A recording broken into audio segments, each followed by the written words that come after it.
Every fall, thousands of people fill the streets of downtown Plattsburgh to commemorate the Battle of Plattsburgh on Lake Champlain, and one of the most critical naval battles in our nation's history. Along with the parades and battle reenactments, there are also somber ceremonies, including the one held on Crab Island, where more than 50 American sailors and soldiers killed in the battle are buried in mass graves. Over the past several years, local veterans groups and volunteers have stepped up to care for the island, the memorials, and burial grounds. Our colleague Matt Ryan from New York Now shares their story. There's nowhere in this country that I know of that does not honor all of their vets if they know they're buried in the area. And for some reason or other, it's been completely overlooked. Gone and forgotten. This is Crab Island, located about a half-mile from shore in Lake Champlain. During the War of 1812, this body of water was the site of the pivotal Battle of Plattsburgh. During the fight on the morning of September 11, 1814, Crab Island served as the site of a makeshift hospital for the wounded. After the fighting was over, the dead were brought here, approximately 150 soldiers, a third of which were Americans. They were all buried in 3 long trenches on the island. It's believed to be one of the only places in the world where British and American soldiers, while enemies, lay side by side in the same grave. It took decades, but in the early 20th century, a fitting tribute was created. A 50-foot granite monument was built in honor of those lost here and at nearby Valcour Island during the Revolutionary War. A short walk takes you to an impressive 100-foot flagpole designed to look like a ship's mast, with a crow's nest to boot. The island was officially named McDonough National Military Park, after Commodore Thomas McDonough, who led the American forces at the Battle of Plattsburgh. It even had a caretaker that lived in a small cottage. But over time, likely due to its isolation, it became an afterthought. A couple decades later, the caretaker was long gone, the cabin a victim of a fire. In the late 1980s, the state used eminent domain to take ownership of the island, but by the next decade, you'd be hard-pressed to see any evidence of the historical significance here. The green started to cover the white obelisk, and the flagpole fell victim to a summer windstorm. A place that was once a symbol of American pride was largely abandoned. Their bodies have been laying out there with no recognition, no honor, no glory of which they deserve. After all, they fought for the freedom of this country and the birth of a new nation. And to not have their flag flying and their flagpole standing, which they proudly fought and deserve, was a crying shame, and that's how I got involved in this. John Rock, his fellow members from the American Legion, and other volunteers weren't going to wait around anymore for the state to clean up Crab Island and honor the 50 Americans buried here. So they did it themselves. A local retired teacher, Roger Harwood, decided at his own expense to take his riding lawnmower out on his boat. He started to clear the thick brush and mow what slowly then turned into more of a lawn. Pretty much no place you could go ashore on Crab Island in those days without being waist deep in poison ivy. It's still that way if you get off the trails, but the trails, if the trails are mowed and that land is mowed, it's pretty good. Roger and other volunteers restored the original trails first created in the early 1900s. The bigger lift, literally, came in trying to figure out what to do with the fallen flagpole, 100 feet long and weighing in at a whopping 6,000 pounds. After repairing and restoring the flagpole, the group got help from then Governor George Pataki and had a Chinook helicopter pull the newly restored flag back up, only to break it when it pulled it too hard. We got our group together, cut the top off, brought it to shore. Over the winter, we had it repaired, all put back together, and that winter was a cold winter. So we took the top of the flagpole, we put it in the back of a pickup and let it drag, and we drove up the lake with a pickup truck, put it back on the island, on the ice. So that's how we got to that 54-foot section back out on the island. Then we went over in the spring with our boats, assembled it, and stood the pole up by hand.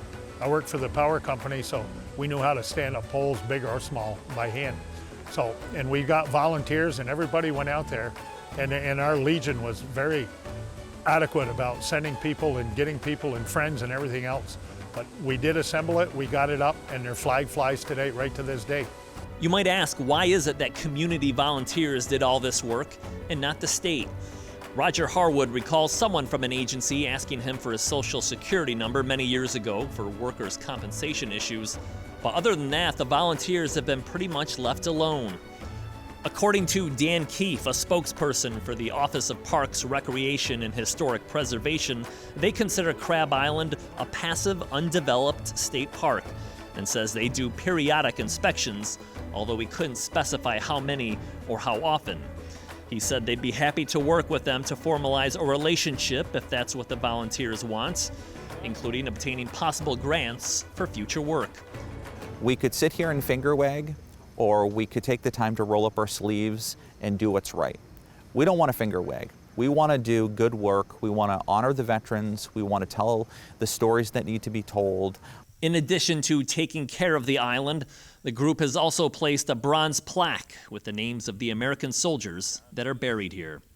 In 2010, a British woman with family ties to a colonel who fought in the war was so moved by the volunteers' dedication that she and her husband purchased a granite monument that now sits at the base of the flag.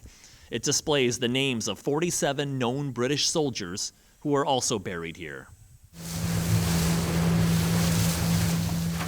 Every September 11th, the volunteers pile in boats and hold a ceremony honoring the American soldiers. Fire!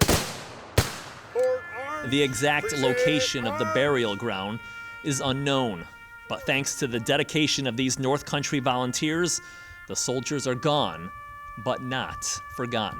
It gives you a feeling that you can't describe.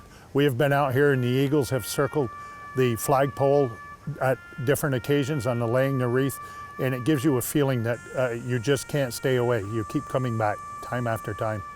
And it gives you a feeling of honor, pride, and glory that we are honoring the vets that are out here. The American Legion and town are also now teaming up on a proposed Veterans Park near Crab Island on the shore of Lake Champlain.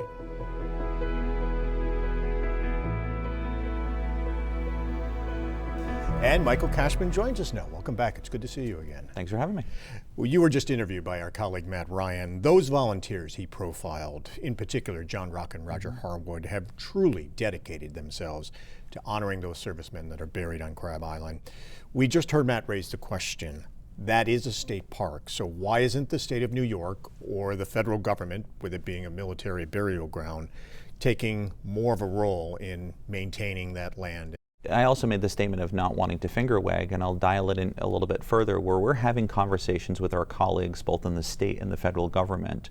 We want the designation back at the federal level as a military park.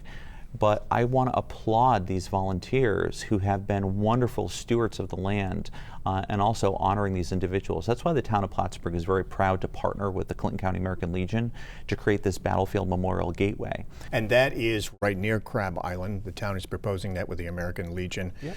Where are you in that as far as fundraising and looking to break ground on that project? Sure. So some exciting things have occurred. We've secured $250,000 in part due to Assemblyman Jones, and we're very thankful. So I would anticipate in the spring is when you're going to see really a lot more earth moving. We've been doing a lot of cleaning, prepping of the site to provide volunteer access, but the building stages will really be within the year 2020. This will have memorials on site, a Vietnam Veterans Memorial, but then it will also ferry visitors out to Crab Island and Valcour Island? Yeah.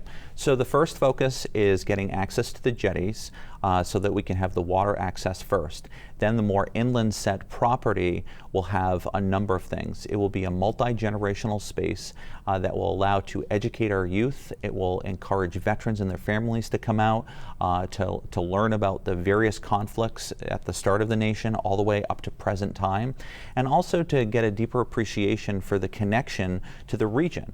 The reason we're calling it a gateway is we know that this property cannot tell the entire story of the North Country alone, but it's a departure point, and we're pretty excited about some of the things that are going to happen. So developing the jetty and getting this going, how many years do you think this will take? We're hoping that the jetties portion is over the next year or so, that you're going to see a lot of activity occurring out there. Then the inland portion is where you're going to see a lot of the corporations asked for donations for them to step up and help build some of these projects. And we're hoping that the total project overall will be completed for the 250th anniversary of our great nation. But we anticipate that this is an active site, so that you'll see activity constantly occurring over the years and years and years of our region, so that we can continue to update the story and keep people connected with the site. State and federal money is also coming in to redevelop the old county airport. The plan is to turn the site around Norsk into an industrial park. Yes. The town's putting up $250,000, TDC is putting up $250,000, and the county's putting up $500,000. We went after some federal grants, and now pairing that with those grants, we're going to be able to put infrastructure out there to really develop that property into the next generation kind of tech park, industrial park that really will pull off the historic investments that Governor Cuomo and the state of New York are making in places like Norsk Titanium. Monahan Medical is already broken ground out there, and we anticipate there are some other lots that will be breaking ground fairly soon. The factory that the state is building for Norsk is almost completed, almost ready to open? Yeah, and that's what we're looking at. Is it's not a build it and they will come. It's they're building, and we want to make sure that we can provide more opportunities for the supply chain management to be there, other businesses. Over the last year or so, we've been scouted for 5 national businesses. Some of those have taken root right here in the greater Plattsburgh region. We're very happy about that, but we're constantly having conversations with developers about, why the town of Plattsburgh is a good place to live, work, play, but more importantly, invest. It's because we're investing in our infrastructure like other municipalities just aren't.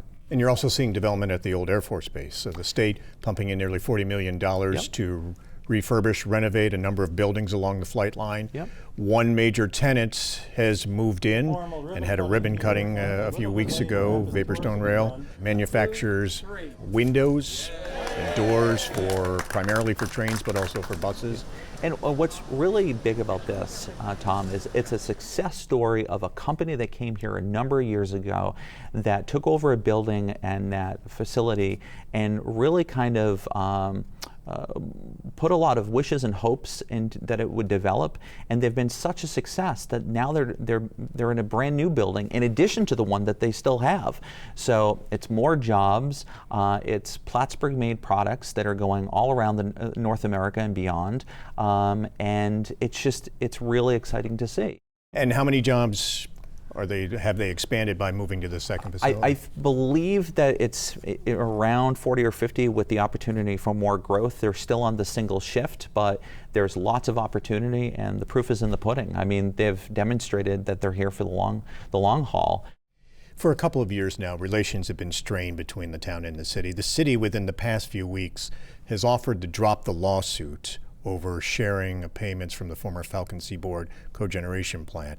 But in return, it is asking that the town allow the city property that it owns in the town to be tax exempt. Yeah. Is this an olive branch being extended? Is this a settlement that the town is going to consider, or is this unacceptable? Yeah, we've turned it down, Tom, and I think that it's important to go back to the beginning. The beginning of this is a lawsuit was started that was baseless, it was frivolous. We've addressed it numerous times over the years. The Town of Plattsburgh put out an opinion piece in the Press Republican that really details comprehensively why we've taken the position that we have. We're not interested in burdening our taxpayers. We won't do that. And people will often say, well, can't you just give a little bit? We've already given a lot going back to that 1992 agreement. We've offered a number of times, and again, most recently in this editorial, to sit down our full board and their full city council to have a joint meeting, and yet it falls on deaf ears. So they are willing to give up the lawsuit, but you're saying that it's too high of a price to pay for the town to absorb that much in property and school taxes? So, yeah, we're willing to drop our lawsuit if they drop their lawsuit, but we're not looking to burden the volunteer fire departments and the school districts and the town of Plattsburgh.